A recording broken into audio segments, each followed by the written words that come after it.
recebendo hoje com a professora Cecília Goulart, minha professora desde sempre, será sempre. Quando eu cheguei aqui na UF, porque eu fiz o FRJ, quando eu cheguei aqui na UF em 99, eu tive o imenso prazer de estudar com essa professora maravilhosa. Foi quem, na verdade, plantou em mim essa paixão pela alfabetização. Então, para mim, é um grande prazer ouvi-la sempre, porque, além de ser, para mim, uma das professoras, uma das minhas grandes referências, uma pessoa que eu tenho como modelo profissional, também foi uma pessoa que me incentivou muito a estar aqui hoje. Se eu estou aqui hoje, é porque a professora Cecília me fez fazer as pazes com a universidade, que a gente sai da universidade na graduação meio aborrecido, né? A gente sai meio, né? A gente sai meio humorado. Aí, anos depois, eu voltei para a universidade e tive o privilégio de ser aluna dela na pós-graduação de alfabetização de crianças, de jovens e adultos. E de jovens e adultos, era de EJA, né? E aí me reencantei, né, pela universidade. Se hoje eu estou aqui, fiz mestrado, doutorado, eu devo muito a esse encontro que ela me proporcionou. Então, queria agradecer muito a Cecília de estar aqui hoje, dizer que é um grande prazer recebê-la.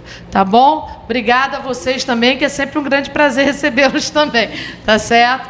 Mas, para mim, hoje, conversas mais do que especial. Obrigada. Obrigada, Andréia. Obrigada. É uma alegria também para mim estar aqui com a Andréia, né, que compartilha o mesmo departamento que eu. Então, hoje eu ver meus ex-alunos lá no departamento é um prazer enorme, né, ver alunos que a gente formou lá, trabalhando com a gente, fazendo um trabalho tão bonito, tão importante. E o convite para estar aqui no Conversas, né, que é esse momento tão festejado aqui na faculdade, né, de extensão, de trabalho com professores há tanto tempo, é, sem dúvida, uma oportunidade para ampliar um pouco até os diálogos aqui dentro, né, porque nós todos trabalhamos com alfabetização, né, mas cada uma lá no seu quadrado, dialogando assim de longe. Então, de repente, são oportunidades que se abrem para a gente estar dialogando mais. Eu acho que hoje, especialmente, né, num tempo de resistir, né, isso se torna mais fundamental. A primeira coisa que eu quero falar é que entendi mal a proposta. Então, eu preparei uma sequência de slides muito grande. E eu vou procurar ir diminuindo também, depois que a Tereza falou comigo. Não, Tereza, faz uma fala deflagradora, depois começa a discussão. Eu disse, meu Deus, agora já estava tudo pronto e eu não tinha tempo para fazer uma redução dos slides com calma, né?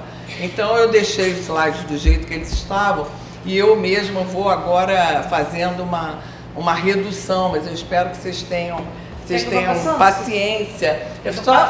Só para falar um instantinho, assim, a minha formação é toda na área da linguística, mas sempre com os dois pés na educação, né? Então, eu sou uma estudiosa da área de linguagem, né? Mas sempre ocupada com a alfabetização. A alfabetização é a minha cachaça, né? É sempre a alfabetização. Então, eu sou uma pessoa formada, eu venho de uma outra área e trago esse conhecimento para dialogar com o conhecimento da área da educação e continuar pensando a alfabetização. Nesse momento, especialmente, eu acho que esse conhecimento linguístico tem nos ajudado, eu falo nós, porque tem um pedacinho do grupo de pesquisa aqui, a pensar mais, aprofundar mais questões que a gente nem vinha pensando tanto, mas que nós temos sido obrigados a pensar por conta dessa política nacional de alfabetização, não é, pregando, porque é uma pregação do método fônico, não é? Então, a gente mais ou menos nesse contexto que eu preparei essa fala com esse título aí, que é um paradoxo, né? Antigas questões contemporâneas, porque são antigas questões, né? Então, o começo da fala é para mostrar por que elas são antigas, como é que elas são antigas. Então, aqui, primeiro, esse slide foi um slide que nós preparamos até para o curso da Amped, que nós demos o curso sobre a alfabetização na Amped, mas falando o que vem sendo falado sobre essa proposta fonológica, né? Primeiro, essa proposta concebe um sujeito universal, quer dizer, não importa onde ele mora, onde ele vive, o que ele faz, os interesses dele, que é uma mesma proposta, né? Um sujeito universal, desenraizado, que precisa desenvolver habilidades fonológicas para se apropriar do sistema alfabético de escrita. Na BNCC, o processo de alfabetização, ali sinteticamente, tirando um pedacinho, é pensar de modo que é preciso que os estudantes conheçam o alfabeto e a mecânica da leitura e da escrita. Quer dizer, a gente nunca trata a relação entre a fala e a escrita como uma mecânica. Processos que visam a que alguém se torne alfabetizado, ou seja, consiga codificar e decodificar. Nós também não entendemos o sistema alfabético como um código. Então, também não falamos em codificar e decodificar. Os sons da língua, fonemas em material gráfico, grafemas ou letras, o que envolve o desenvolvimento de uma consciência fonológica. Então, está lá na página 85, 86. Consciência, para nós, também é outra coisa, né? É uma coisa muito mais ampla, muito mais importante na constituição do sujeito, né? De um sujeito concreto. Ela não é fonológica, né? Ela é sensível, ela é crítica, ela é plena de conhecimentos. Na Política Nacional de Alfabetização, um pedacinho também, o que é alfabetização? A palavra alfabetização é muitas vezes usada de modo impreciso, resultando confusão pedagógica e didática, dificuldade de diálogo entre as pessoas envolvidas na educação, além de desconhecimento para os pais, que muitas vezes acreditam que seus filhos foram alfabetizados, quando, na verdade, mal sabem ler palavras. A Política Nacional de Alfabetização, com base na ciência cognitiva da leitura, define a alfabetização como o ensino das habilidades de leitura e de escrita em um sistema alfabético. Quer dizer, então, é uma definição baseada em habilidades, né? Também nós não trabalhamos com habilidades, quer dizer, todas essas questões estão ligadas a antigas questões, não é? A pensar esse sujeito universal, a pensar uma ciência do conhecimento behaviorista, comportamentalista, não é? Que hoje, por todo o conhecimento que nós temos, não só da área da educação, mas da área da linguística, da área da história, da área da sociologia, não é? Nos falam de um outro sujeito, não é? Nós aprendemos muito de um século para cá, não é? E esse conhecimento não está sendo levado em consideração nessa proposta. Então, eles vêm falando numa ciência cognitiva. Nosso trabalho também é cognitivo, também é ligado ao conhecimento do sujeito, só que olhado de uma outra maneira,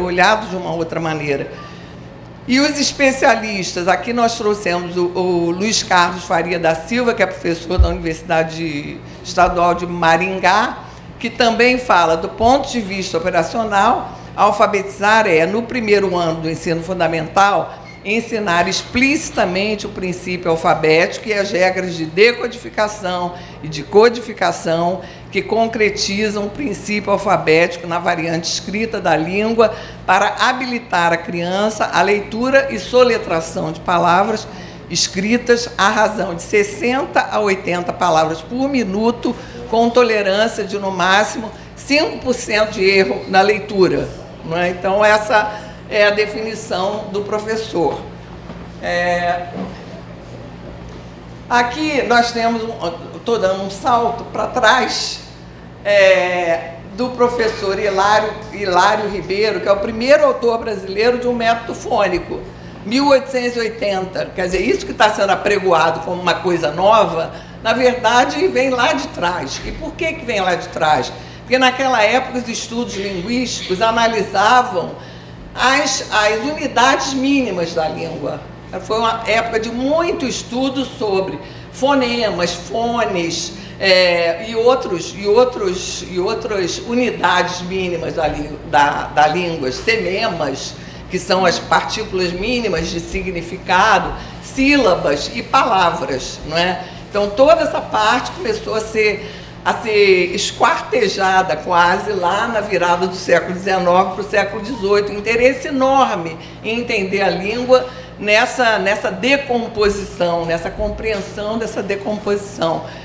Então, o professor Hilário Ribeiro é o primeiro autor brasileiro de um método fônico, que escreveu a Cartilha Nacional, a invenção de modos de pronunciar palavras, evidenciando um de seus sons no contexto da palavra, como vai, o que soa antes do ai, né, o som fonema. Quer dizer que isso não é fonema, isso é um som, né? O fonema é uma unidade física, que a gente não consegue falar, ou o que soa antes do e. Então, esse som, para dar concretude à pronúncia que não se faz isoladamente, né? Então, essa parte essa parte do professor Hilário Ribeiro está nesse texto da revista Sempec, que saiu agora, que é um resumo da história da alfabetização, feito pela professora Isabel Frade. Aqui, olha, um outro livro do Felisberto de Carvalho, primeiro livro de leitura, já com a soletração, as letras também. O Felisberto de Carvalho é um professor de Niterói e teve uma projeção nacional fazendo cartilhas. Então, essa aí é uma das primeiras lições, né, da PA, o Papa, o Pai. E aqui, isso aqui é do nosso relatório. Nós fizemos uma pesquisa histórica, vendo como é que foi trabalhada a alfabetização no município de Niterói, desde 1959, quando a rede começou. 1959, nós que eu estou falando, é o grupo de pesquisa, até 2000, né? E eu me lembrei disso agora, ontem, aí fui pegar esse pedaço que falava do Felisberto de Carvalho. Então, olha, por volta da década de 1880, isso é o nosso relatório. Anterior à proclamação da República, os relatórios dos diretores de instrução pública da província, no item demonstração de despesas, dão conta do gasto com a aquisição dos seguintes compêndios e manuais: silabário Garnier, aritmética, exercícios gramaticais, catecismo. Nós fomos para esses documentos para poder ver o que era trabalhado. Foi muito difícil a pesquisa, não tem quase documento na secretaria, nos arquivos. Aí tem o primeiro livro, segundo livro, terceiro livro, são livros do Felisberto de Carvalho, livros de alfabetização. Gramática Abílio, Fábulas de Fedro, Gramática Felisberto, História Sagrada, Tabuada e Contos do Cônego Schmidt, que foram muito usados na rede, os contos do Cônego Schmidt.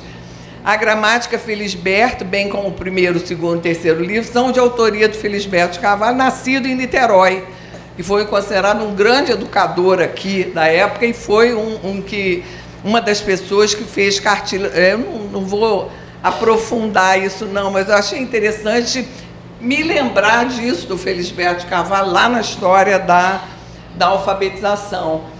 E aqui o Dermeval Saviani falando um pouco dessa questão do tecnicismo, que é como a gente está vendo hoje, né? Por isso é que é um retorno, né? É um retorno a um tecnicismo. Então ele fala, é um verbete dele, um verbete elaborado por ele, está nesse endereço aí da Unicamp, que ele fala: a partir do pressuposto da neutralidade científica e inspirado nos princípios de racionalidade, eficiência e produtividade, a pedagogia tecnicista advogou a reordenação do processo educativo de maneira a torná-lo objetivo e operacional. É tudo muito objetivo, né? Desenvolver habilidades, quer dizer, desenvolveu, aprendeu, né? Desenvolver a relação entre som e letra, desenvolveu, aprendeu. De modo semelhante ao que ocorreu no trabalho fabril, quer dizer, no trabalho nas fábricas, não é? pretendeu-se a objetivação do trabalho pedagógico. Buscou-se, então, isso ele está falando do tecnicismo lá de trás, né? Buscou-se, então, com base em justificativas teóricas derivadas da corrente filosófico-psicológica do behaviorismo, planejar a educação de modo a dotá-la de uma organização racional capaz de minimizar as interferências subjetivas. Então, aí entra, quer dizer, minimizar as interferências subjetivas, que não importa quem são as crianças, não importa quem são os professores. Não é? Você tem um modelo para seguir, você tem instruções para seguir. Na pedagogia tradicional, a iniciativa cabia ao professor, o professor decidia. Na escola nova, na pedagogia nova, a iniciativa deslocou-se para o aluno, quer dizer, a partir do aluno nós trabalhamos. E na pedagogia tecnicista, o elemento principal passou a ser a organização racional dos meios, ocupando o professor e o aluno uma posição secundária. Quer dizer, então a gente dá relevo aos meios, né? Então é o que ele está caracterizando como a pedagogia tecnicista. E ele, no livro Escola e Democracia, ele fala, compreende-se então que para a pedagogia tecnicista, marginalizado será o incompetente, no sentido técnico da palavra, isso é, o ineficiente e o improdutivo. A educação estará contribuindo para superar o problema da marginalidade na medida em que formar indivíduos eficientes, portanto capazes de dar a sua parcela de contribuição para o aumento da produtividade da sociedade. Assim, ela estará cumprindo a sua função de equalização social. Então, é isso que nós estamos vendo numa relação que vem lá de cima, de quem vai dizer o que nós temos que ensinar, como nós temos que ensinar e como vai ser avaliado o que nós temos que ensinar. Quer dizer, isso estendido para o Brasil inteiro, quer dizer, apagando a subjetividade dos professores, dos alunos, das nossas culturas, né, dos lugares de onde nós somos enraizados. E eu destaquei ali essas palavras: racionalidade, eficiência, produtividade, improdutivo, produtividade, que foram sempre palavras ligadas. Se a gente pegar manual de cartilha, os manuais de cartilha vão sempre falar em produtividade, né? Que palavras selecionar? Selecionar palavras que sejam produtivas. Quem lembra de cartilha? Eu fui professora alfabetizadora, né, durante muitos anos.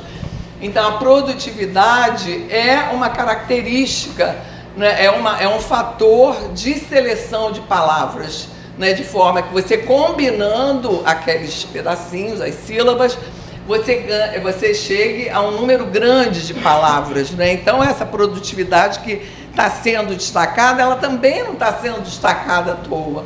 Né? Ela também não está sendo destacada à toa. Aqui, na sequência, é uma parte do blog do professor Luiz Carlos Freitas, em que ele também fala do tecnicismo de volta, uma nova base tecnológica que permite o desenvolvimento de formas de interatividade do aluno com o conteúdo escolar, redefinindo o próprio trabalho do professor e do aluno, tornando dependente de um processo tecnológico que comanda por si o que, quando e como se ensina.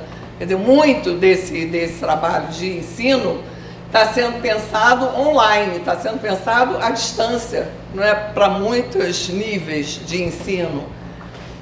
Pressionar as políticas públicas na direção da sua própria hegemonização como teoria pedagógica, executada em um espaço mercantilizado que atende tanto interesses ideológicos do grande capital internacional, né? Já visto aí a OCDE, que é quem faz o PISA, e outras direções, né, para a educação dos países, como aos interesses práticos de faturamento das indústrias e consultorias educacionais locais ou não.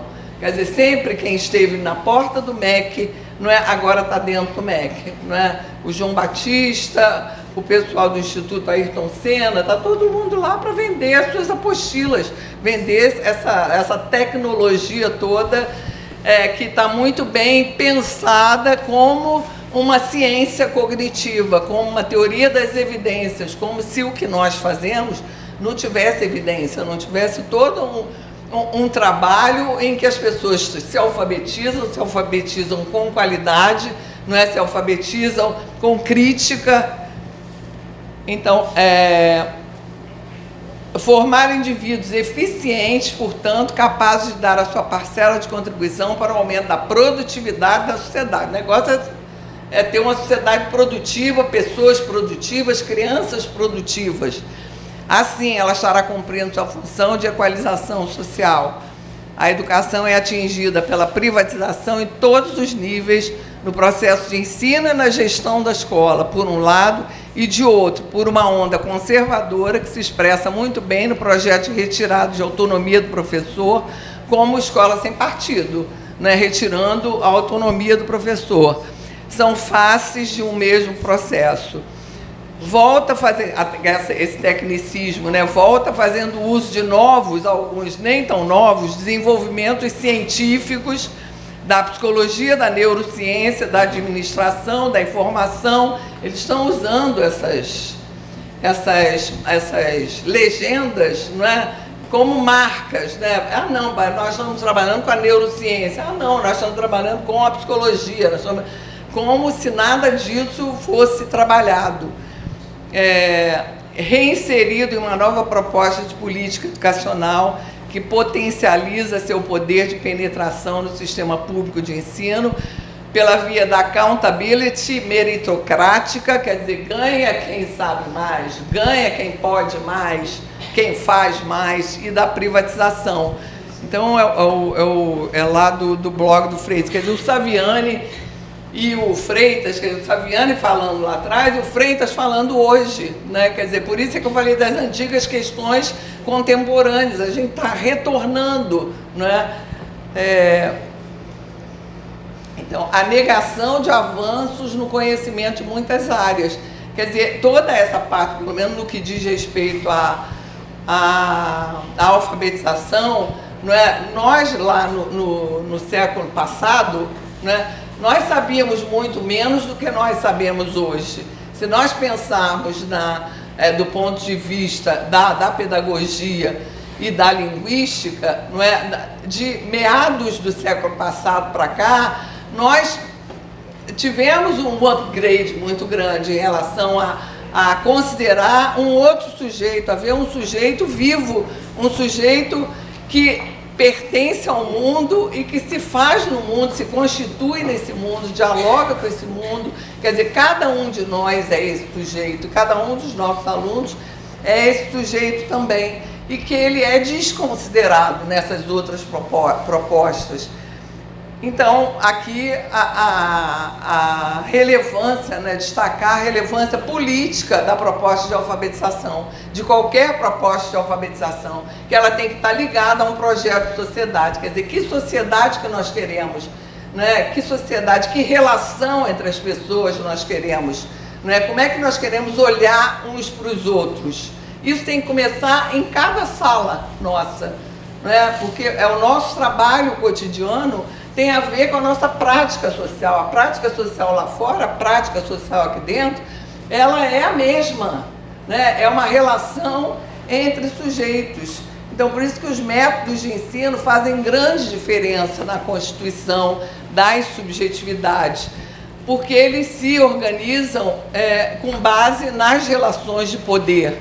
Quem pode, quem sabe ler e escrever na escola.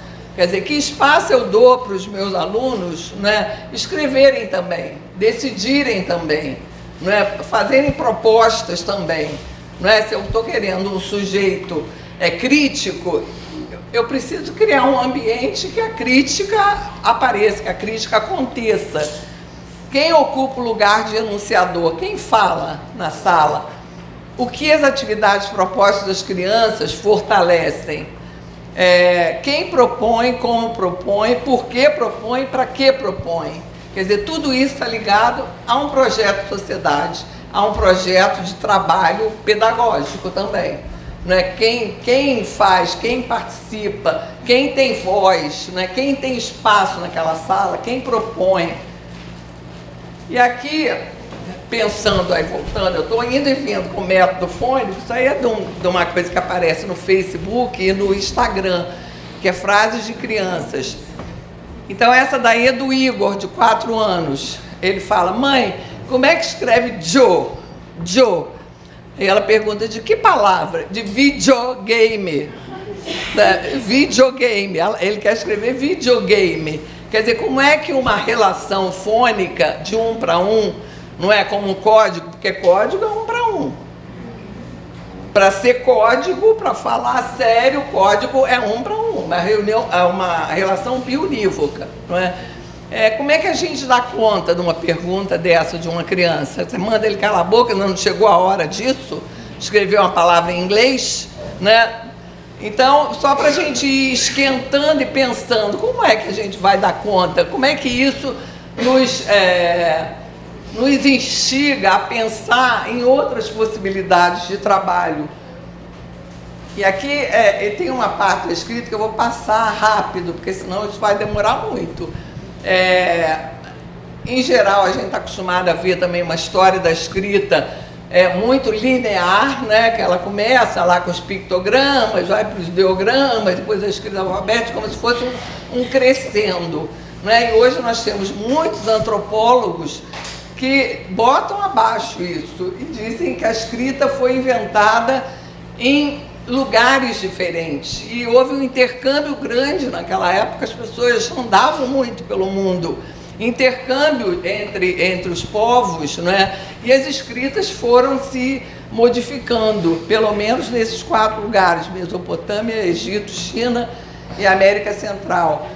E os mais antigos testemunhos encontrados são dessa região da Mesopotâmia, que é o atual Iraque. Eu não vou falar muito dessa questão, isso tudo vai ficar para uma outra hora. Aí um pouco, né, como é que essas escritas aparecem, como é que elas vão se modificando.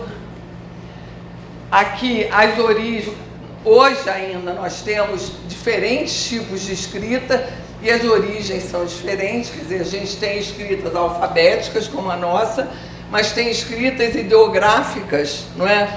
Tem outros tipos, olha.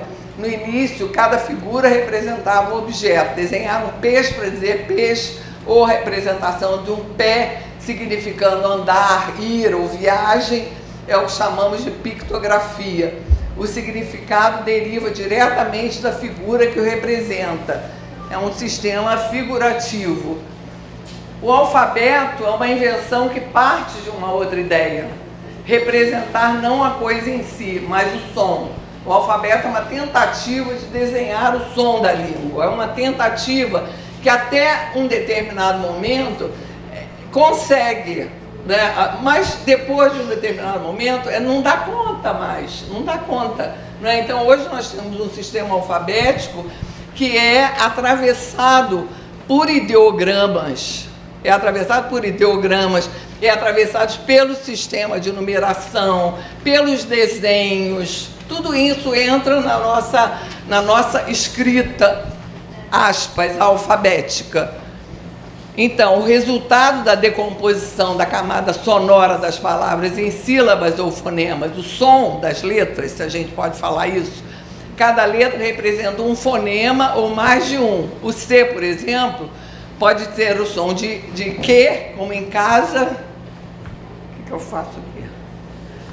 Como em casa, ou de ser, como na palavra cidade, estou falando de fonema, ou de che, como em lápis, né? Eu falo lápis, che, casca, no falar carioca e outros, né? Eu falo casca, né? Eu não falo casca.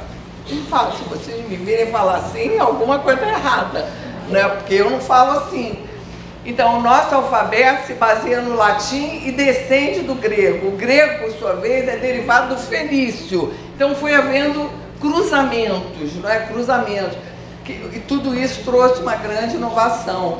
Então, com apenas 22 letras, o alfabeto fenício era muito mais simples do que as escritas cuneiforme e hieroglífica. Cuneiforme é aquela que é escrita numa cerâmica, né, feita uma caneta, que é uma cunha. e hieroglífica. O alfabeto fenício era consonantal, pois só registrava as consoantes e não as vogais, que só seriam inventadas mais tarde pelos gregos. Então, hoje nós temos ainda línguas assim, né? Nós temos o próprio árabe, né? O árabe, e temos o hebraico, que também só tem as consoantes representadas. O resto você entende pelo sentido. Então tem que ter texto para ter sentido, né? Não pode ser a palavra isolada. Então, os alfabetos hebraico e árabe não usam vogais, são chamados consonantais. É como se eles escrevessem TXT para dizer texto. É só pelo sentido ou por outros sinais especiais que são incluídos nas letras que é possível, nesses alfabetos, diferenciar o que o autor a escrever. FC, por exemplo, quis dizer foca, faca ou fica. Vai depender do texto. O alfabeto latino é fonético e vocálico, enquanto que o Brahmi, sistema indiano que deu origem a muitos outros na Ásia, é silábico. O chinês, ele é ideogramático, ele é ideograma, mas ele tem fonema, ele tem um lastro fonológico, né? Ele tem um traço fonológico. No chinês, que a gente pensa que são só as coisas, não, ele é atravessado por um traço fonológico da duração, que é um traço fonológico que a nossa língua não tem. Eu posso falar maravilhosa, posso falar maravilhosa, maravilhosa vai ser maravilhosa, mas no chinês não. Se ele falar pá, se ele fala, dependendo da extensão desse som vocálico, vai ter um sentido, pode ser completamente diferente. Então a duração tem valor de significado, de sentido. Então a escrita nos faz reviver essas diferentes civilizações, né? Informa sobre o cotidiano, a história, a ciência. Então faz parte do nosso patrimônio. A escrita está em permanente evolução, como qualquer linguagem, não é? Ela acompanha o movimento da sociedade. Nós estamos sempre nos movimentando, não é? Sempre um movimento permanente de mudança. Nos e-mails e trocas de mensagens escritas simultâneas pela internet, os chats, observa-se a variação da linguagem de modo a tornar mais rápida a digitação. Quando escrevemos você, né, VC também, no lugar das palavras você e também, e o uso de símbolos gráficos, os emoticons, né, como aquele lá piscando o olho, né, um rostinho sorrindo, piscando o olho, tentando imitar as expressões faciais que acompanham a fala. Tudo isso mostra como a escrita é um processo vivo e ativo, e cada vez mais, porque cada vez mais hoje, com as máquinas, nós estamos misturando palavras escritas com as figuras. Estamos fazendo essa mistura. Onde é que a gente vai parar, a gente não sabe, né? Mas isso já faz parte da nossa realidade, né? Então, olha aí. Quer dizer, só da gente olhar essa letrinha assim, já sabe que é árabe, né? Já sabe que é árabe, mas não é árabe só, porque tem um árabe sentado junto com o nosso presidente. Tem alguma coisa do nosso contexto, né? Que a gente se esforça para ler, e cadê o Queiroz? Cadê o Queiroz? Então, lá naquela... Então, para dar conta de entender essa charge, nós temos que... quanto mais a gente conhecer essa realidade, mais a gente vai compreender essa charge que está aí, né? Que a escrita, aquela escrita é uma imitação da escrita árabe, não é? Que o nosso presidente esteve lá há pouco tempo, então tudo, e que essa questão está no centro aí das atenções. Então, quando as crianças escrevem, olha lá, é uma menina escrevendo um bilhete para os pais para dizer que ela não quer comer, né? Lá, do lado esquerdo. Então, se a gente observar, já tem letra, tem desenhos, tem números, está tudo misturado. Mas ela disse, eu vou botar isso aqui para dizer que eu não quero comer. Eu não quero comer. Aqui já é um menino, isso aqui foi aqui da creche, de 3 anos e 2 meses, também produzindo um texto escrito. Esse eu não sei do que é, eu só recebi o texto. Né? Mas olha quanta letra, olha quanta escrita, olha quanta representação que essa criança já faz da língua para pensar a escrita, não é? E aqui alguma coisa da própria linguística, dessa história da linguística, né, que no começo do século XX, né, principalmente com Saussure, fez um modelo de análise das línguas orais, mesmo das línguas orais que tinham escrita, para analisar as línguas orais e descrever a totalidade dessas línguas, como é que essas línguas são, como é que elas funcionam, então fazendo aquela análise das unidades linguísticas. Depois, né, então essas unidades são aí, a primeira, isso aí é de um autor chamado Martinet, ele vai falar da primeira articulação, que são as palavras pá, mate, colete, por exemplo, e numa segunda articulação, a unidade fonema, destacando a unidade fonema, que se você troca, né, pá para lá e para cá, você muda o sentido. Mate, mato, bato, macho, você só está trocando uma letra ou um dígrafo, né, e você está modificando o sentido da palavra original. Colete, bolete não existe, você pode trocar, mas não faz parte da nossa língua, e comete. Então, a linguística usou esse mesmo caminho que ela usou para oral, ela usou para a escrita, para analisar a escrita. E isso acabou vinculando a oralidade e a escrita. Acabou vinculando as duas. É vinculado, mas não precisava ficar tão vinculado como ficou.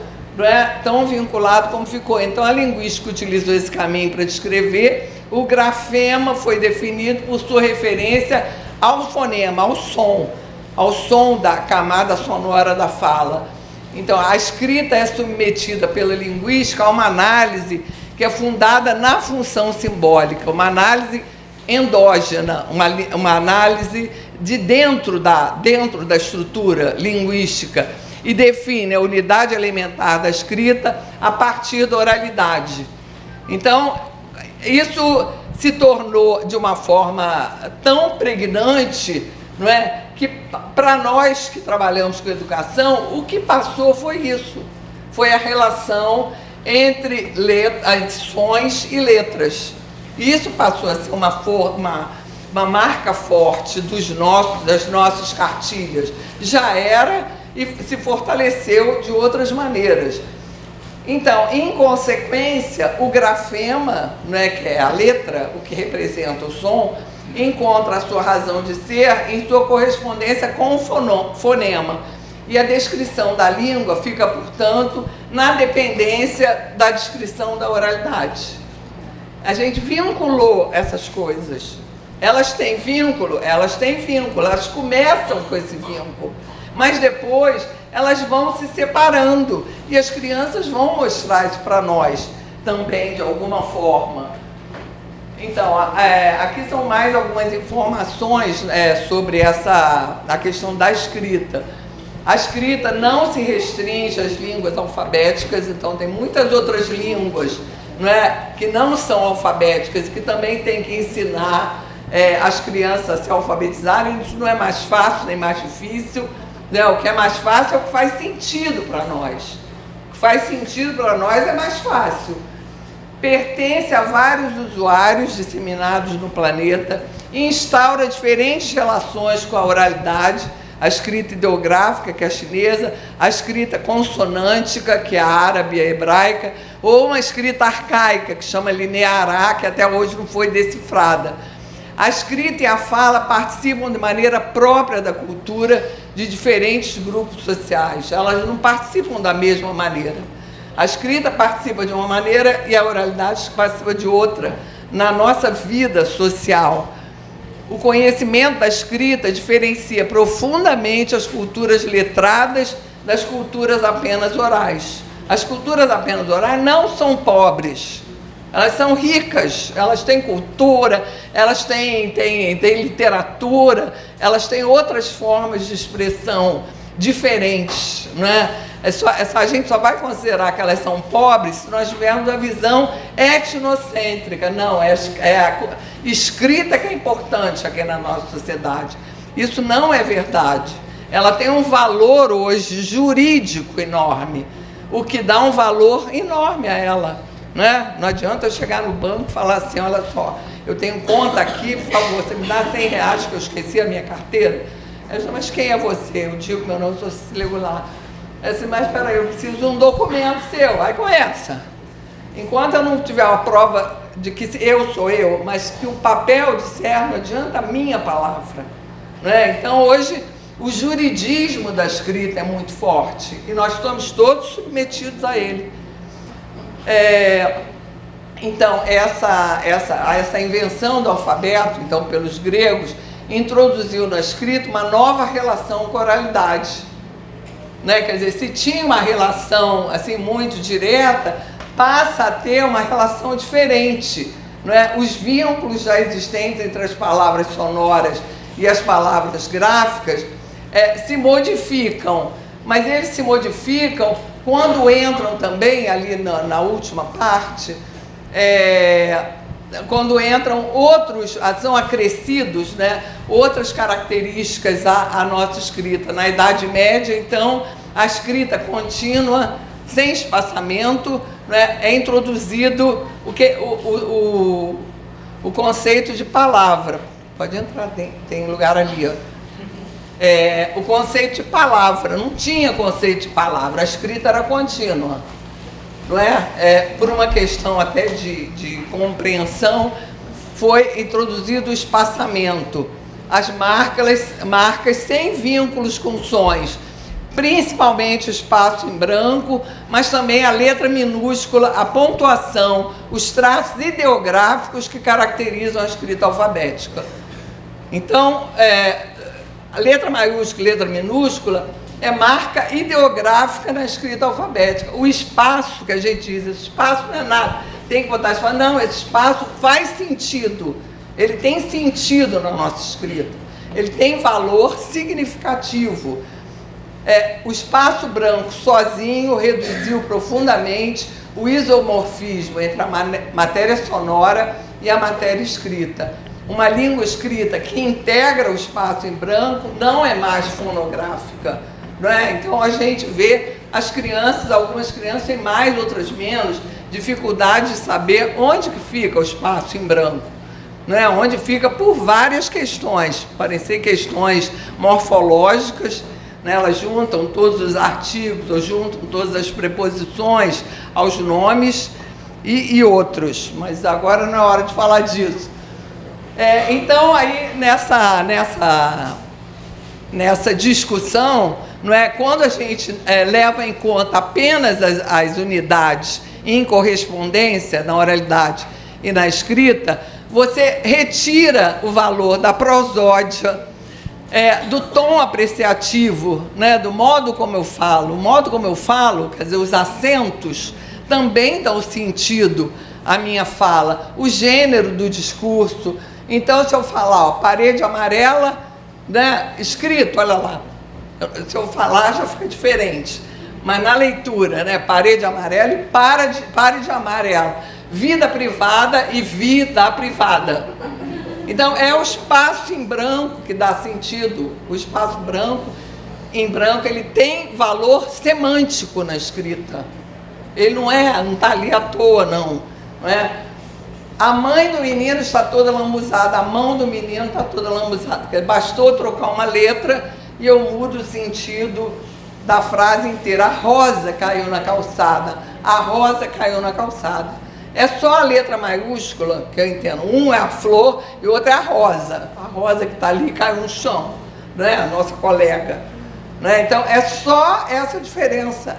Essa diferença é ideográfica, sabe? Então, se a gente ficar só preso na questão, a gente esconde, a gente escamoteia a riqueza da nossa língua escrita. A riqueza da nossa língua escrita. Ó, então, a escrita não pode ser reduzida à mera transposição da oralidade, obtida por relações fonográficas. As crianças percebem isso. Vou passar aqui, não vou ler tudo, não. Isso aqui é o Milor. Parece que o Milor estava trabalhando para a alfabetização. Olha só. Você não entendeu o desenho abaixo? O desenho está aqui. Pois é a ilustração desse poema. Olha o poema. É de dar medo seguir os cegos, cortar as pontes, a vida é escura, e água mole em pedra dura. Entendeu agora? Aqui a vida é toda embaralhada, quer dizer, ele lidou com essas características, né, da escrita, esses deslocamentos da escrita, para fazer o poema dele e de falar de uma vida toda embaralhada, que a nossa vida também é assim, né? Esse embaralhado, essa misturada, essa complexidade, vamos dizer assim.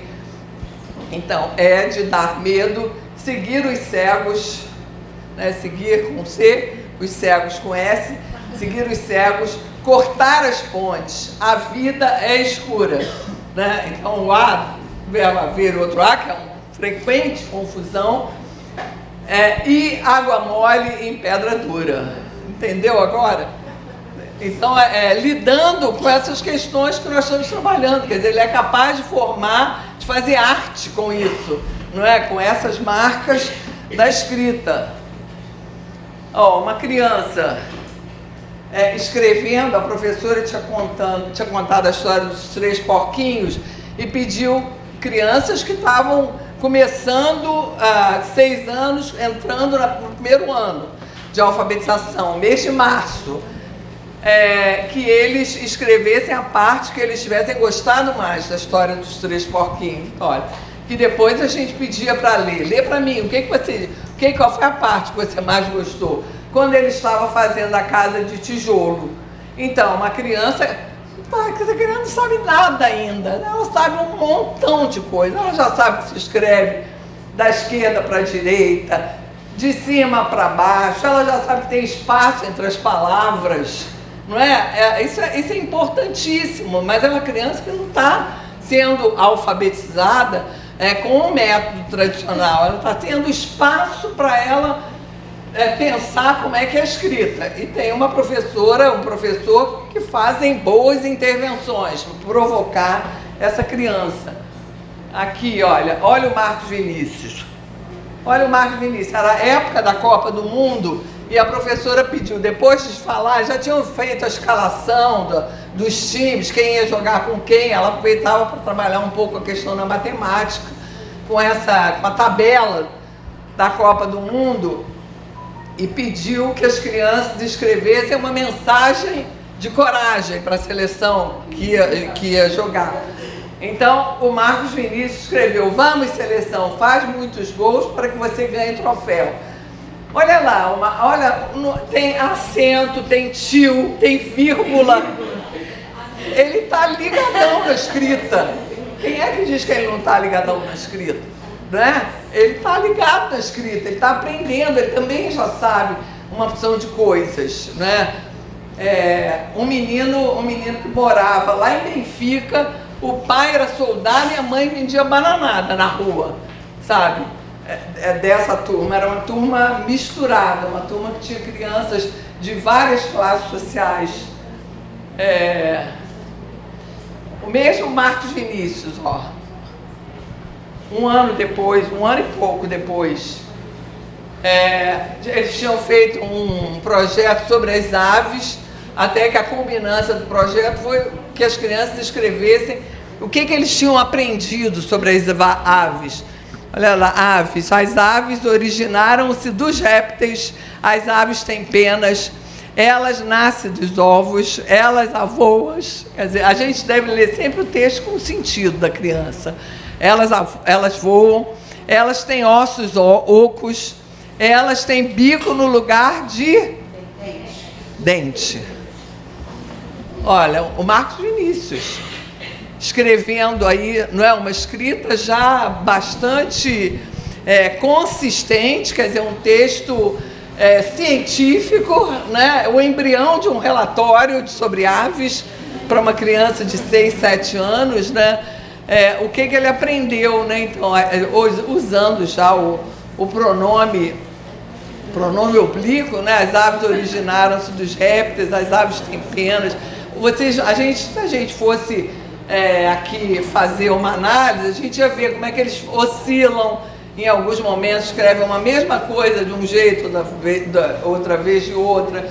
Como é que o plural, gente, essa forma voas é linda. Ele coloca o S como marca do plural no verbo. Perceberam isso? As aves não avoam, as aves avoas, porque S quer dizer plural, e ele está falando de aves.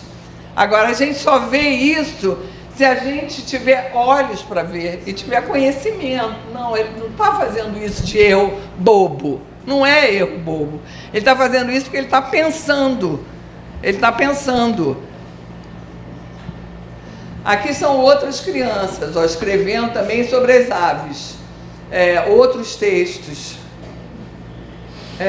Os primeiros animais que viviam na terra, lá a Daisy, que eram os répteis. Aí ele vai fazer um texto maior. Aqui um outro texto, mas eu vou passar. Aqui é a Olivia, minha neta, escrevendo. Tem que trazer uma marca. Escrevendo, era aniversário da prima que mora em Cabo Frio e que ia chegar. Aí ela falou assim, vamos, ó, vem aí a Carol, vamos embrulhar o presente dela e fazer um cartão. Aí eu falei assim, eu faço cartão, ela dizendo. Então ela fez Olivia, e olha lá, feliz aniversário. Não deu em cima, sobe. Qual é o problema? Para quem as convenções, para nós estamos ali amarrados nas convenções, limitando a gente. Ela não, ela está livre, leve e solta, sobe, né? Mas tem que aprender uma hora que não dá para ficar subindo sempre, né? Numa toalha pintada por eles, ó, a toalha da mesa era pintada por eles. Feliz aniversário.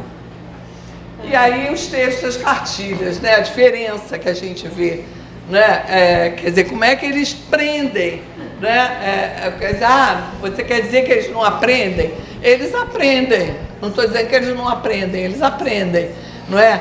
Mas aprendem o quê? Né? E aprendem como? O que eles fazem com a invenção deles, com a subjetividade deles, com o desejo deles, com os conhecimentos deles, com o que eles acham que deve ser escrita. Método Tabelinha foi um método muitíssimo usado aqui em Niterói, muito usado. Em Niterói usou durante muito, por conta dessa pesquisa que nós fizemos, né? Usou muito o método fônico, muito mesmo. Foi a década de 70, década de 80, o método fônico. Então, pois método fônico era um must aqui. E tinha vários cursos, né? Vários cursos. Nós entrevistamos professores. Cecília, Maxilene estava nessa pesquisa da história de Niterói. Quem não tivesse feito o curso se sentia menos, sabe? Ter feito o curso de método fônico era uma chancela para botar no peito, sabe? Elas falaram. Chegava na escola, fechava a porta e ninguém ia ver. Só passava para colega que tinha muita utilidade. Nós entrevistamos uma professora que tinha muitos anos de experiência, uma professora que devia ser maravilhosa, né? E aí ela falou assim, não, eu tenho que começar pelo método fônico, depois eu vou. Aí eu falei, depois você vai, quer dizer o quê? Depois eu vou. Não, eu levo tudo para a sala de aula, levo jogo, levo brincadeira, levo texto, livro de história, a gente lê junto. Eu sou uma abelhinha construtivista. Ela se autonomiou uma abelhinha construtivista. Olha aqui, ó, um outro. Essa professora trabalhou com muitas fábulas. Essa foi uma escola que eu acompanhei muitos anos. E aí, esse é um trabalho que foi enviado para casa. Então, explicar a moral da fábula, o leão e o javali. Esse foi o trabalho para casa. Eles tinham lido, tinham conversado sobre a fábula. A moral é essa: diante de um perigo maior, é melhor esquecer as a rivalidade, né? Agora eu estou esquecido, porque está cortado esse pedaço. E aí ela escreve lá embaixo, agora vai aparecer, né? Quando dois inimigos estão em perigo, é melhor esquecer que é inimigo. Foi a tradução dela da fábula O Leão e o Javali. Aqui a galinha ruiva também. Quer dizer, a gente vai vendo como é que vai aparecendo o texto, como é que vai aparecendo a escrita viva das crianças, né? A galinha ruiva também, a professora tinha contado a história e pediu que eles reproduzissem uma parte da história. Então, olha, a galinha ruiva morava numa chácara. Isso foi como ela leu aqui, ó. Foi a leitura da criança, não foi minha, não. O que você escreveu? Vamos ler primeiro o que ela disse que escreveu. A galinha ruiva morava numa chácara que tinha seus amiguinhos, que eram o porquinho, o patinho e o ratinho. Um dia a galinha achou uns grãozinhos de trigo. Então, olha o que ela escreveu. Parece que é o que ela escreveu. A galinha ruiva morava numa casinha que os seus amiguinhos, olha os seus amiguinhos, olha a solução que ela dá lá, com Q, Z, C, que são letras que representam esses sons, ou do Q ou C, QZC, QZC, que tinha, ali é que tinha, uma chácara que tinha seus amiguinhos que eram, olha lá, faltando o espaço em branco do sentido, o porquinho, o patinho e o ratinho. Olha como ela escreve: um dia a galinha achou uns grãozinhos de trigo. Quer dizer, um dia a galinha achou é uma escrita ortográfica, né? Então ela vai oscilando. Mesmo a galinha ruiva, que era o título da história, estava escrito no quadro. Sempre o título ou a manchete do jornal vai escrita no quadro. É como uma referência de uma escrita convencional, né? Então, morava numa chácara que tinha seus amiguinhos, que eram o porquinho, o patinho e o ratinho. Um dia a galinha achou uns grãozinhos. Olha a dificuldade que ela tem para escrever grãozinhos de trigo. Então as crianças vão essa escrita vai aparecendo convencional. Então o Bechara fala, isso aqui está mais ligado aos modos como as crianças falam, às vezes diferentes de nós, não é? Numa sala de aula como essa, nós temos vários modos de falar a língua portuguesa, não é? Vários modos de falar, mesmo que nós estejamos dentro de uma mesma universidade, moremos no mesmo município, não é? Mas a gente traz na nossa bagagem histórica, não é? As falas dos nossos pais, das nossas mães, das pessoas que nos criaram, do que nós já lemos, não é? Do que nós já lemos, muitas outras falas. Então o Bechara, eu acho interessante essa fala do Bechara, que foi o nosso colega aqui, hoje está aposentado.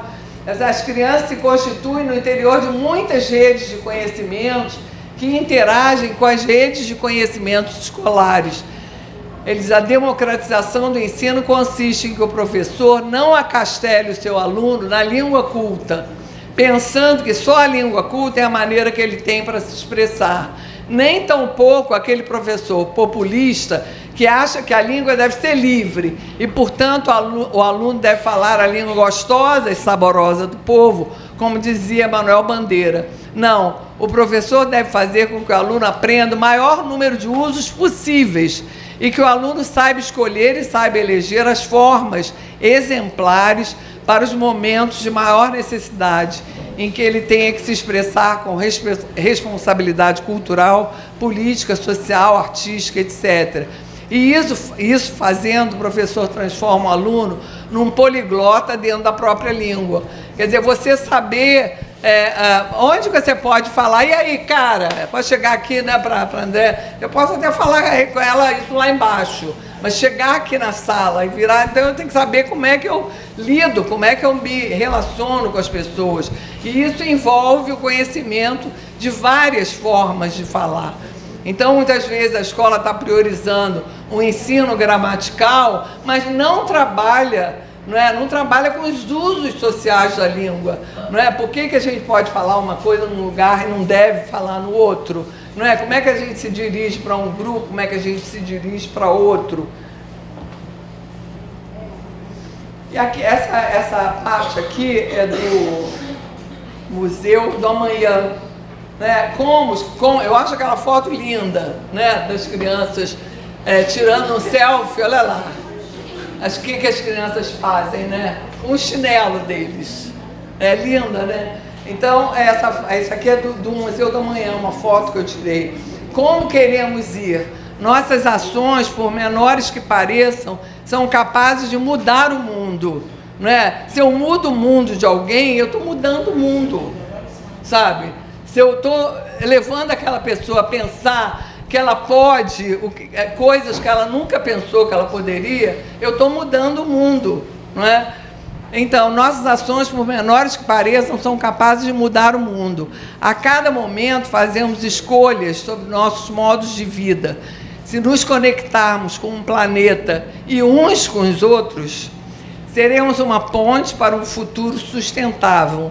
Cada um de nós faz o seu amanhã e juntos fazemos os nossos, os amanhãs que queremos. Em uma escola desse tipo, a criança não é mais uma consumidora de cultura e de valores, mas uma criadora e produtora de valores e de cultura. Ela vai criando, se ela vai criando a sua história, o seu texto, com o conhecimento que ela vai acumulando, de todo dia ela está ouvindo leitura, todo dia ela está sendo provocada, está despertando o desejo de escrever no caderno dela. Ela vai sendo uma produtora de valores e cultura também.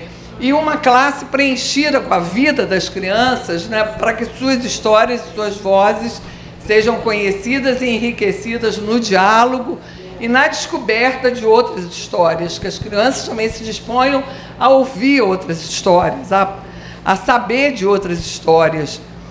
A criança que assume e escuta o eco da sua voz, aprende que as palavras, inclusive as suas, podem fazer uma diferença no mundo, seja em termos políticos, estéticos ou científicos. Aí o Gabriel Garcia Marques, ela fala dele, ele falou assim: uma das pessoas inesquecíveis em minha vida é a professora que me ensinou a ler aos 5 anos. Era uma moça bonita e sábia, que não pretendia saber mais do que podia. E era tão jovem que, com o tempo, acabou sendo mais jovem que eu. Era ela que nos lia em classe os primeiros poemas. Lembro, com a mesma gratidão, o professor de literatura do colégio, um homem modesto e prudente, que nos conduzia pelo labirinto dos bons livros, sem interpretações rebuscadas. Este método possibilitava a seus alunos uma participação mais pessoal e livre no milagre da poesia. Em síntese, um curso de literatura, e aqui eu estou defendendo a presença grande da literatura nas salas de aula, não deveria ser mais que um bom guia de leituras, fazer boas leituras literárias. Qualquer outra pretensão só serve para assustar as crianças. Cá para nós é o que penso. Ficar esquartejando um livro para saber o que a formiga pensou. Não, deixa as crianças falarem, pensarem. Um livro de literatura é um livro aberto para muitas interpretações, e uma poesia também. Obrigada. Valeu. Privilégio, viu? Privilégio. Bom, Então agora a gente está aberto para conversa, tá? Então a gente pode perguntar, quem quiser aproveitar esse momento da presença da professora Cecília. Eu estou de óculos escuros porque eu sou míope e esqueci o outro no carro. Enfim, agora que eu me toquei. Quem quiser perguntar e quem quiser também comentar, trazer, né, exemplos, né, falar um pouco do seu cotidiano, da sua sala de aula, das suas crianças, a gente também agradece, tá bom? Claro que tem muitas e muitas questões sobre tudo que você trouxe de uma maneira, a Andréia não exagerou em nada, né, quando abriu a conversa. Eu fico pensando, quando você apresentou ali a Belinha e eu não me contive falar, fui alfabetizada dessa maneira nesta rede no ano de 1972, foi outro dia, ninguém era nascido aqui, a gente sabe, não precisa dizer, tem gente que era, os outros não. Mas eu fico pensando, quando a gente faz formação em escola, isso há muito tempo, né, quando fazia formação nas escolas, e a gente falava sobre outras formas de alfabetizar, aí tem sempre aquela pessoa que dizia assim, mas como você disse, as crianças aprendem, eu também fui alfabetizado assim. Aí eu sempre dizia assim, então, né, nós fomos alfabetizados assim, estamos aqui. Imagina se tivéssemos sido alfabetizados de uma outra maneira, onde nós não poderíamos estar e que pessoa nós não poderíamos ser. Essa é uma questão que sempre fica para mim. Quando a gente vai dialogar com professora já em exercício. Eu sempre fiz assim, eu fui alfabetizada assim, e isso é uma dificuldade que a gente tem na formação. Eu queria que você falasse sobre isso. Por exemplo, pequenininha, simples. Eu acho que é isso mesmo. Eu estou me lembrando, nós tivemos passado, eu não me lembro, mas foi ano passado, um ano retrasado, num seminário lá em Natal, diálogos sobre diálogos, com Paulo Freire, com Bakhtin, e nós fomos, eram 3 cidades, o seminário percorreu, né? Eu participei de Natal e de Angicos, então fui privilegiada, que eu tive a oportunidade de conversar com pessoas que foram alfabetizadas lá com Paulo Freire, o grupo Paulo Freire, ainda vivas lá, e uma filha de um também que ia no colo e que acabou se alfabetizando, deu depoimento. E aí eu falei nessa mesa, era um Instituto Federal de Educação em festa, sabe? Eles nos esperaram de Natal até lá, chegamos lá mais ou menos na hora do almoço, uma macarronada para todo mundo, mas aquela comunidade assim vibrante, tá? E o Instituto Federal novinho, né? Todo em festa. E que depois que eu falei, mais um professor colombiano, Merria, e mais um professor lá da UF de Pádua, que foi nosso aluno aqui também, não estou me lembrando o nome dele, também falou, nós 3 falamos. E aí a primeira pergunta veio para mim, eu falei assim, olha só, como mais ou menos assim, eu vou fazer uma caricatura, então você está falando isso tudo aí e tal, mas o Paulo Freire alfabetizava com as famílias silábicas. Aí a Inês, que é do nosso grupo, estava sentada assim, botou a mão na cabeça, achando que eu estava emparedada. Eu falei, peraí, né? Alfabetizava com as famílias silábicas. Eu falei assim, mas a questão não é usar ou não usar as famílias silábicas, não usar ou não usar som. A questão é qual é o ponto de partida do trabalho. Qual é o ponto de partida da nossa prática pedagógica social? É a realidade das crianças, é a nossa realidade, é o que a gente leva para cá, aquele é o ponto de partida. A partir daquele ponto de partida, a gente vai trançando e vão surgindo histórias, textos, nas rodinhas, não é? Rodinha de notícia, rodinha de livros de literatura, e a gente vai tendo provocações para escrever, que partem daquelas rodinhas, que partem de uma proposta da professora, que partem de um aluno, não é? Então, a questão é qual é o nosso ponto de partida, quem é o nosso ponto de partida, não é? Não pode ser a relação fonema-grafema, isso é de uma pobreza, não é? Pensar que é o fonema, é o método fônico, que é o nosso objetivo na alfabetização. Nosso objetivo na alfabetização é muito maior do que isso, é mudar a sociedade. Esse que é o objetivo da alfabetização, é mudar as relações sociais, não é? É tornar essa sociedade diferente, com outros valores, não é? Valores que nos humanizem, não é? E não que nos empobreçam não é? que nos desqualifiquem. Não é? Então, a questão é essa, não é? Pode ir lá uma hora ou outra, por que não pode? Mas olha só, se eu juntar com A, faz parte, se eu juntar com ela, eu estou trabalhando com família silábica. Apareceu uma necessidade, uma demanda de uma criança. Tem criança que vai muito pelo som mesmo, né? Quem já foi alfabetizador sabe. Tem outras crianças que vão por outros caminhos, né? Elas vão por outros caminhos. Eu contava para a Natália, que está ali, que é mestranda, que está fazendo um trabalho bonito, né, sobre essa relação de fala e escrita, de um aluno de uma dessas turmas, que ele tinha um prazer, depois que ele começou a aprender a escrever letra, mas ele enchia a página toda de letra dessas turmas. Não importava o que a professora estava pedindo para fazer. Era um prazer de escrever letra, sabe? Que ele ficava horas enchendo, mas da ponta de lá até lá embaixo. Letra, letra. Sabe, a gente sentia aquela explosão dele em letras, né?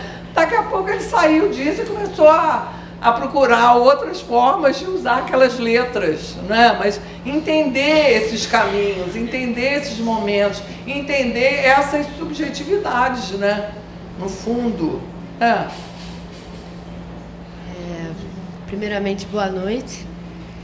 Eu vou aproveitar, né, esse momento para levantar uma questão que é uma questão que a gente já estava discutindo ali um pouco sobre o seminário da disciplina da professora de alfabetização, que é uma questão que me deixa muito curiosa, muito intrigada, né?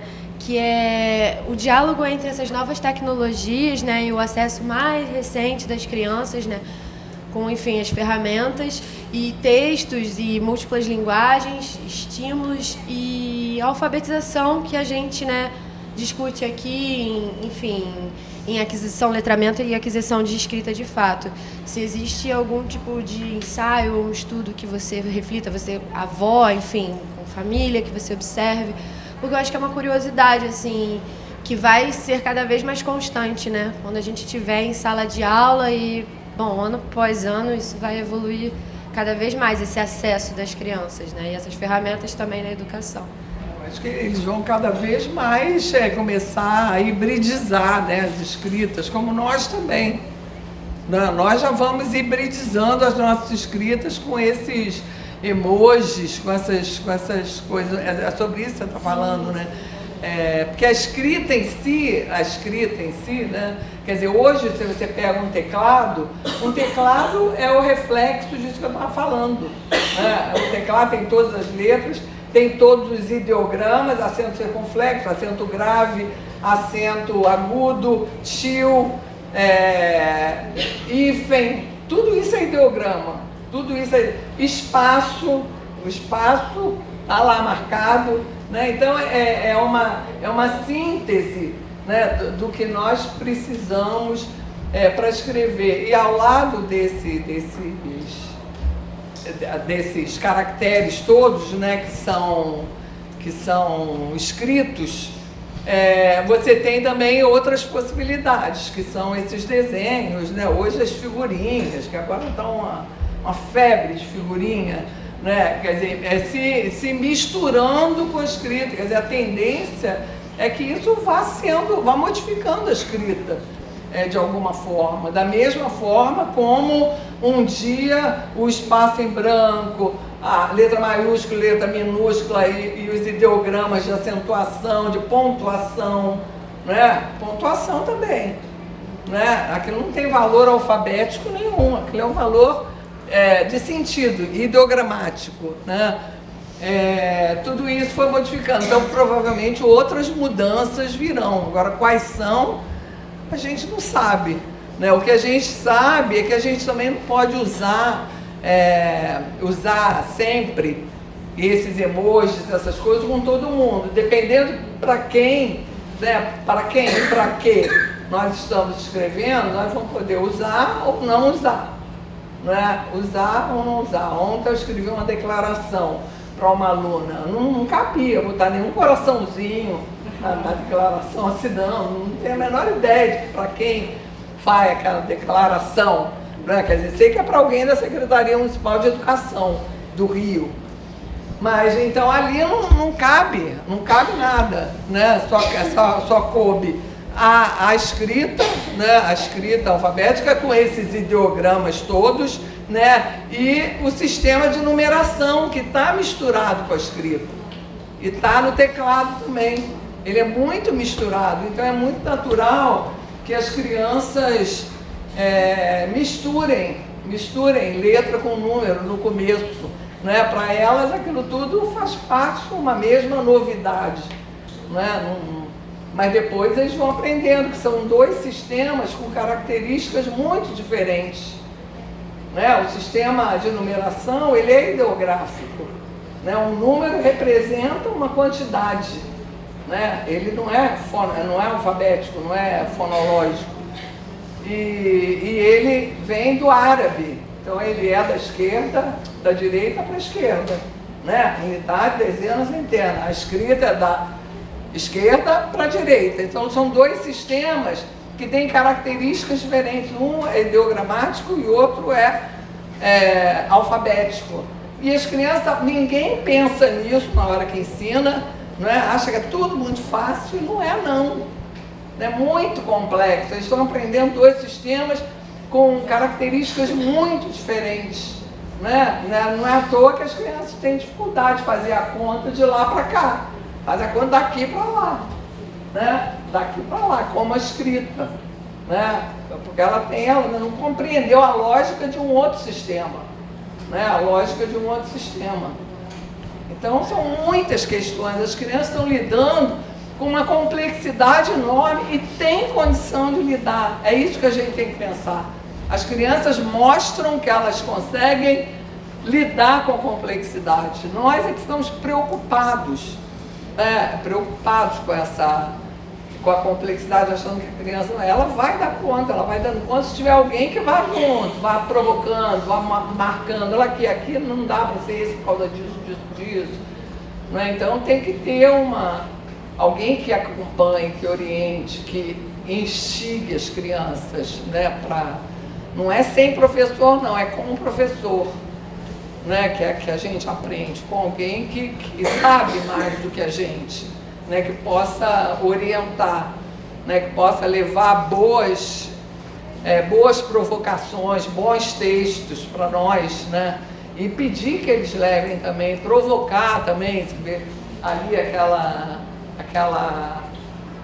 aquele trabalho, aquela atividade que a professora passou para casa, né? Explicam as suas palavras, depois eles discutirem muito na sala.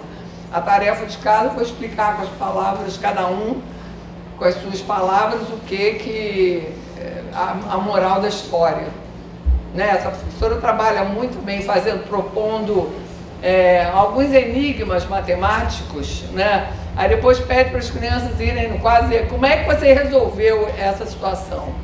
Aí é incrível, porque as crianças resolvem pelos caminhos muito diferentes uns dos outros, sabe? É muito, muito bom, mas a gente só sabe disso, aprende, dando espaço, né, para aprender. Não é? Se a gente acha que se aprende de uma determinada maneira, você não vê outros modos de aprender, só vê um, né? A gente hoje leu lá, eu estou vendo o Bruno lá, lemos no começo do texto da Chimamanda, que é o perigo de uma história única, né? Pensar, a gente achar que sabe o que você quer aqui. Eu não sei, né? Eu posso imaginar, mas saber eu não sei, né? Professora Cecília, como trabalhar com a BNCC que engessa, que impede a criação, o sujeito ser quem ele é? Como fazer isso? Aqui em Niterói a gente está tendo, né, um município, ele está refazendo, né, reestruturando todo o parâmetro curricular dele. Mas temos outras escolas, como eu conheço e vivo, que a BNCC está sendo o norte. Como fazer isso? A Bíblia, exatamente. Esse é que é o problema, ser a Bíblia, né? A primeira coisa, antes de falar da BNCC, eu acho que é falar que nós temos que assumir o nosso papel de professores formados. Todo mundo aqui, alguns estão em processo de formação, que são alunos, né? Mas nós somos professores formados. Ninguém diz para um médico o que ele tem que receitar para os doentes. Ninguém diz para o advogado qual é o laudo que ele tem que dar lá para um determinado caso, sabe? Por que tem que dizer para o professor o que ele tem que fazer, sabe? Isso é um nível de interferência muito grave, sabe? Isso é inconstitucional. Na Constituição está escrita, fala sobre, né, o espaço que nós temos de tomar decisões. Nós temos que tomar decisões sobre as nossas práticas pedagógicas.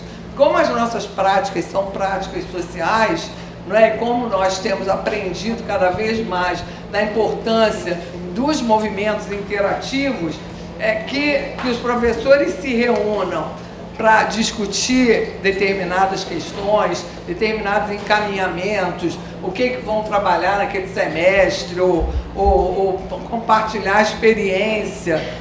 Isso é uma coisa, porque nós lidamos com gente, a gente não lida com sabão em pó, né? A gente lida com gente.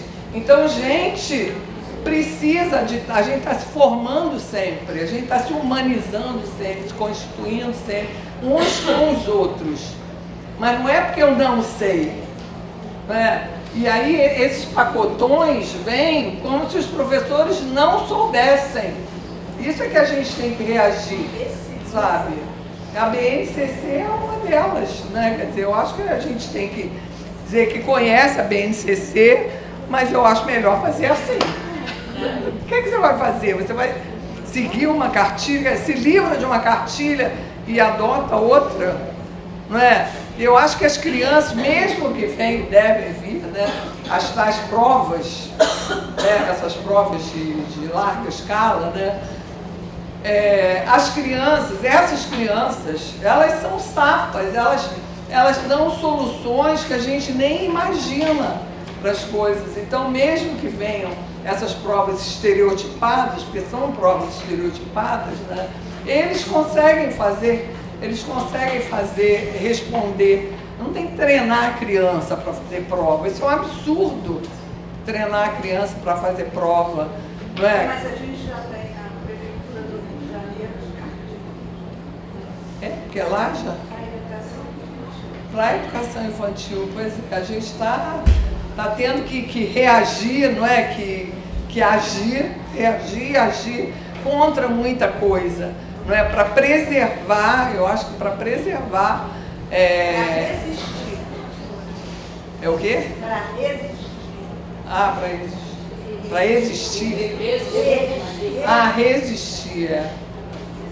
Não, mas tem que resistir botando outra coisa no lugar, não é? Discutindo, não é?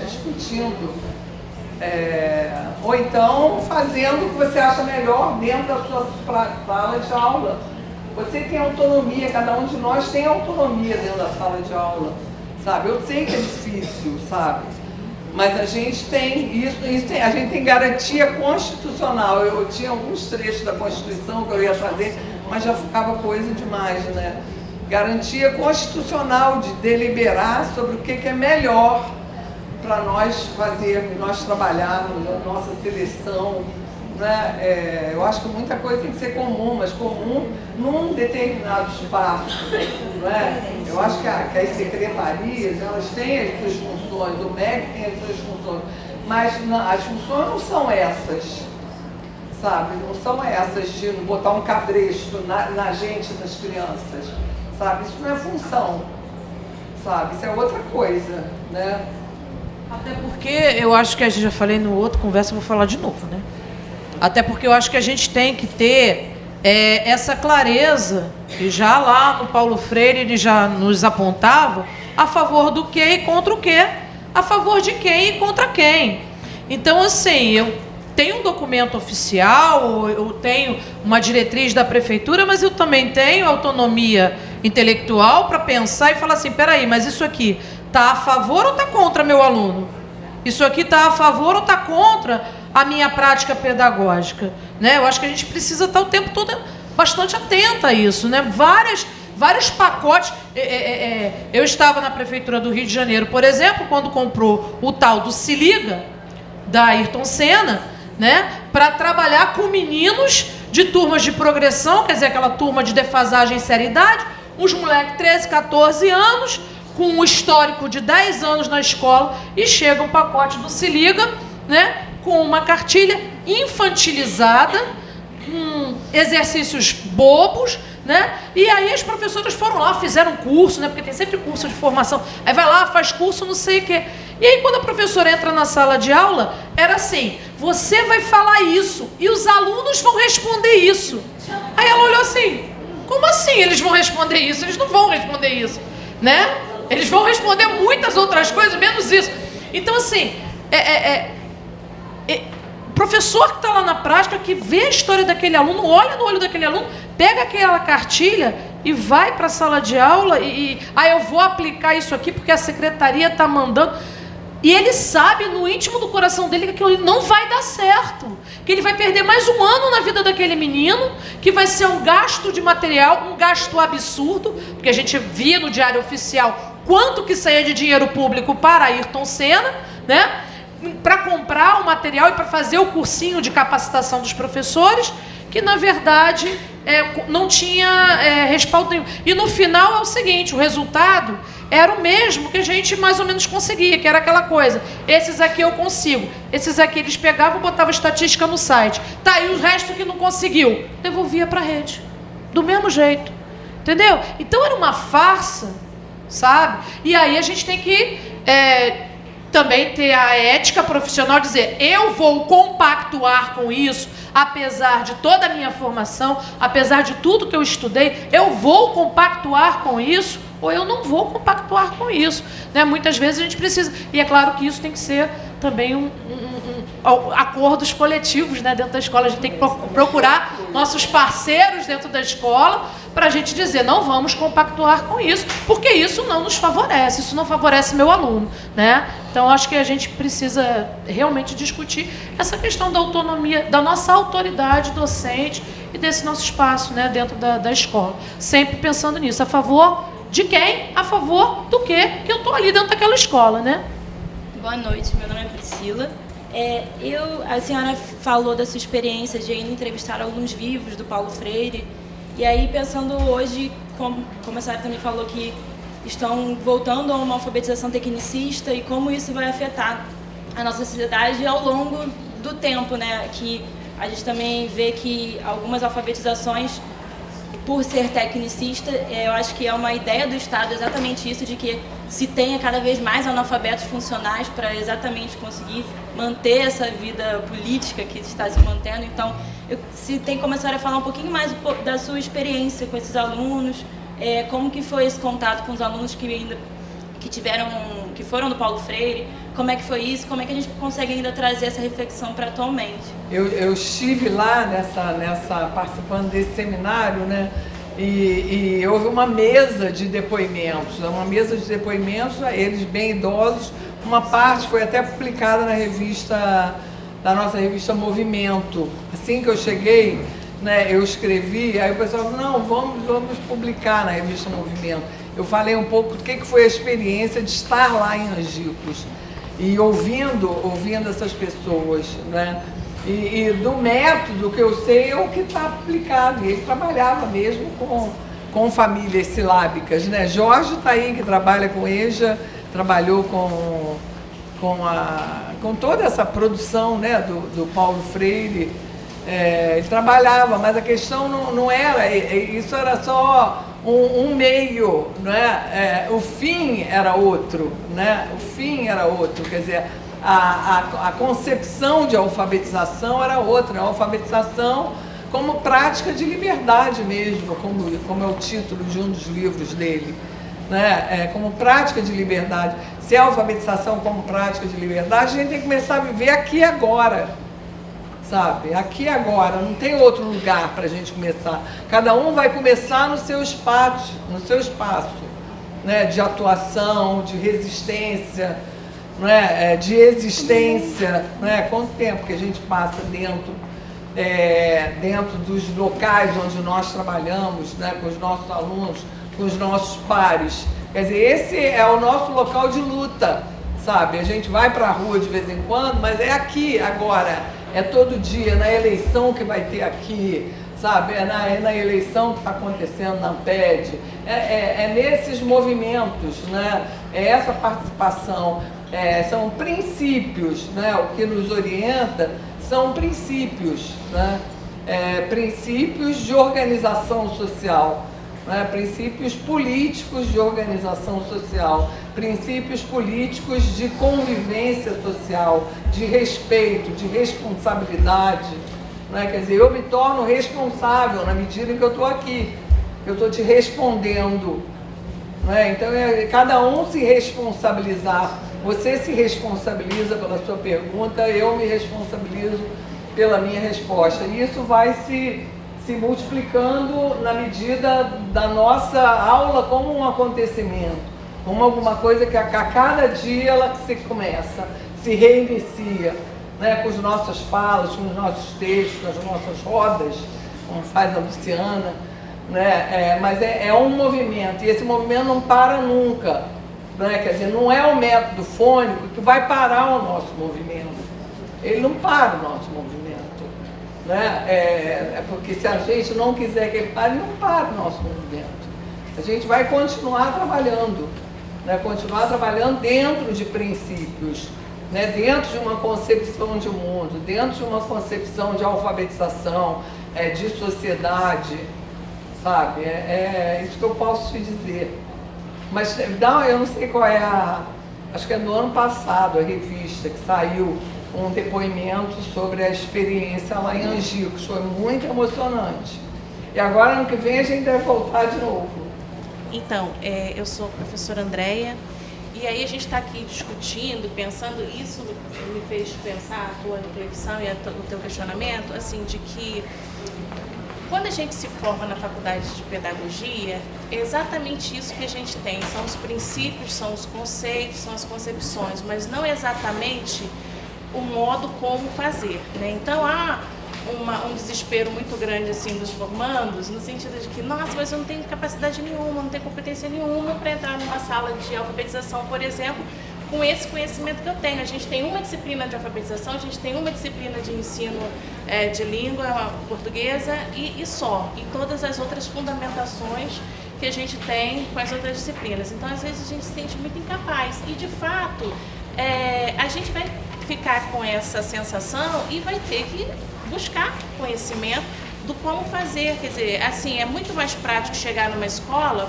Eu, por exemplo, me formando, eu trabalhei numa escola particular, que o método era fônico, porque a escola era montessoriana, então eu tive e vivi essa experiência, só que eu fiz o curso de formação normal, que era o curso normal.